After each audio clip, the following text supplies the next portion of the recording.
Here's the reason Jim Harbaugh and his Michigan football program should remain in the Big Ten slammer before transferring to the one of the NCAA while coming nowhere near the college football playoff.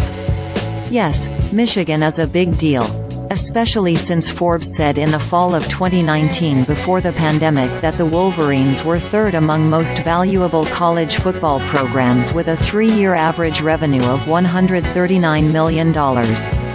Yes, Harbaugh ranks among the coaching stars of the sport, and to prove as much, his Michigan bosses extended his contract in February 2022 through the 2026 season for $36.7 million with hopes of keeping another NFL stint away from the former Super Bowl coach for the San Francisco 49ers. Yes, the Wolverines have an iconic fight song, cool uniforms, alums ranging from President Gerald Ford to somebody named Tom Brady, and a number 3 ranking overall with their 10-0 record in pursuit of a third consecutive Big Ten title. But no, when it comes to giving the Wolverines the chance to win a national championship this season for the first time since 1997, you can't take Harbaugh or the rest of his Michigan folks seriously due to the other stuff. Just like there's no crying in baseball, there's no swearing in college football, especially on live national television.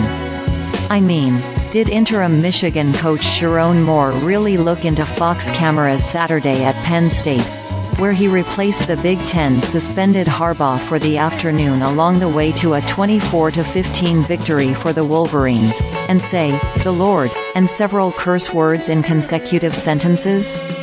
Indeed, Moore did. He told reporters he was emotional during the TV interview since Harbaugh is such a great person, great human, great coach. We hear you, Sherrone, but there also is no cheating in life. Not that Harbaugh and his Wolverines would agree. They've already been spanked twice this fall through a combination of Big Ten, NCAA and Michigan officials. All of that sort of counters Moore's teary-eyed description of his boss after the Penn State game. First, in September, Michigan officials sought to please NCAA investigators by suspending Harbaugh for the opening 3 games of the season. The whole thing involved alleged NCAA recruiting violations by the Wolverines.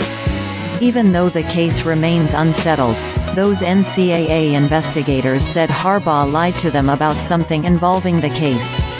So Michigan officials gave their self-imposed punishment to Harbaugh in attempt to make the NCAA go softer on their guy in the end.